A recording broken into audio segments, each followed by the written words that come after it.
People often ask me, how did you go from doing everything yourself to actually leading a team? And for the longest time, I didn't have a good answer. Not because I didn't want to share, but because I genuinely didn't know. The truth is, I thought I was leading, but I wasn't. I was surviving. What looked like ambition was really fear disguised as control. I believed that being in charge meant doing it all myself, that if I let go, things would fall apart. But over time, I realized that clinging to control wasn't leadership, it was a limitation. And that mindset wasn't just exhausting for me, it held my team back from stepping into their full potential.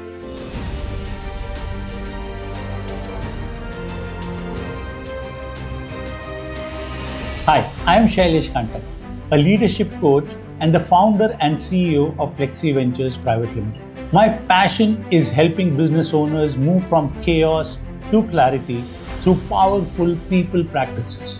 Leadership is a journey, and I'm here to make yours easier and more impactful. So, like many founders, I started by doing it all. Sales, that was me.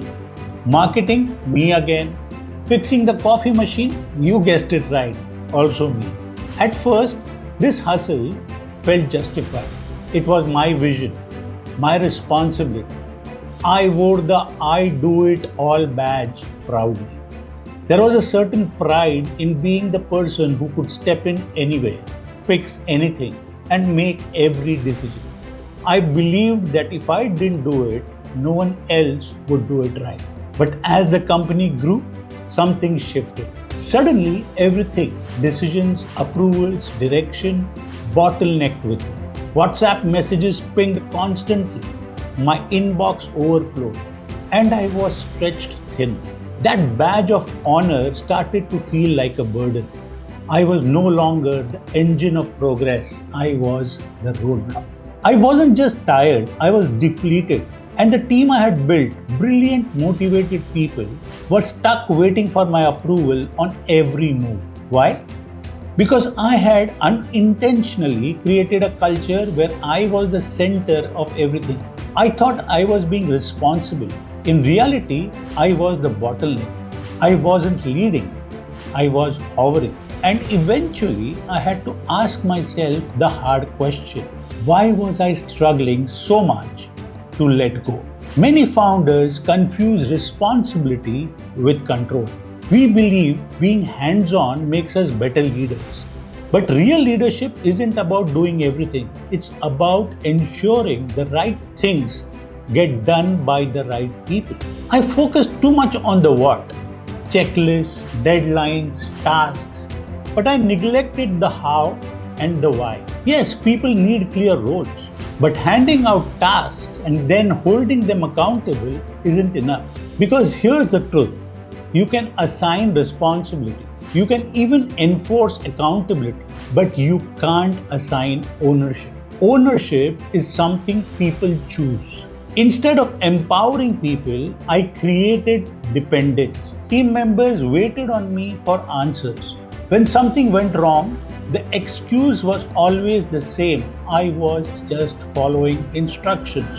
That line hit me hard. It wasn't their fault, it was mine.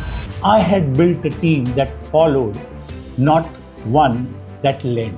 That wasn't leadership, that was babysitting. It all came to a head during a massive opportunity with a new client. It could have taken our company to the next level, but because every decision had to go through me, we stumbled. Delays, miscommunication, stress. We nearly lost the deal. That night, staring at my overflowing inbox, I realized this is unsustainable. Something had to change. Not just in my business, but in me. That low point forced a turning point. I dove into leadership books, sought out mentors, and started asking better questions. I stopped seeing myself as the person who needed to have all the answers and started seeing myself as someone who needed to build the right environment for others to succeed. I made 3 major shifts. 1.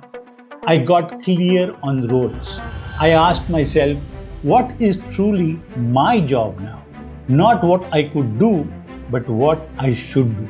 It wasn't designing landing pages or approving every invoice. It was setting direction, shaping culture, and building a system that didn't rely on me. We then clarified everyone's responsibilities, not just what they do, but what outcomes they own. That clarity unlocked a new energy on the team. Number two, I rebuilt accountability as partnership. We shifted from micromanagement to mutual accountability.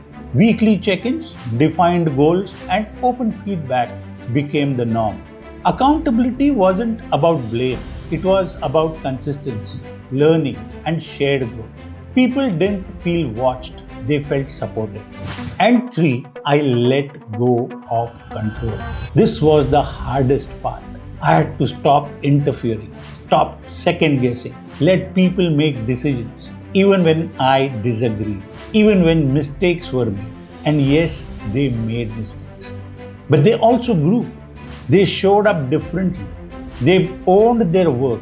They brought me solutions, not just problems. Ownership isn't loud. It's someone staying late because they care, not because they are afraid. It's someone saying, here's what I tried, and here's what I'll do better next time. And once I stopped controlling everything, ownership finally had the space to grow. Today, my team is faster, smarter, and more creative than I ever was alone. They challenge ideas, push boundaries, and hold each other to high standards, not because I ask them to, but because they want to. And me, I am less stressed, more focused, and more fulfilled. I finally get to do what I do best: set the vision, support my people, and get out of their way. So, if you are a founder struggling to let go, here's what I'd say. Letting go doesn't mean giving up control. It means shifting to a better kind of control. One built on trust, systems, and shared responsibility. So ask yourself, what am I doing today that someone else could own? Where is there a lack of clarity for me or for my team? Am I building leaders or babysitting followers? Start by getting clear. Build accountability rooted in trust and, most importantly, invite ownership. Because when you let go, you don't lose control, you gain a team. And that's how you grow from a hands-on entrepreneur to a true leader. Remember, leadership is a journey, not a destination. Every step you take towards trusting your team, clarifying roles, and fostering ownership is a step towards building something bigger than yourself. So take that step today. Thank you for your time. If this resonated with you, subscribe to our channel for more such content. This is Shailesh Kantak signing off. I'll see you in my next video.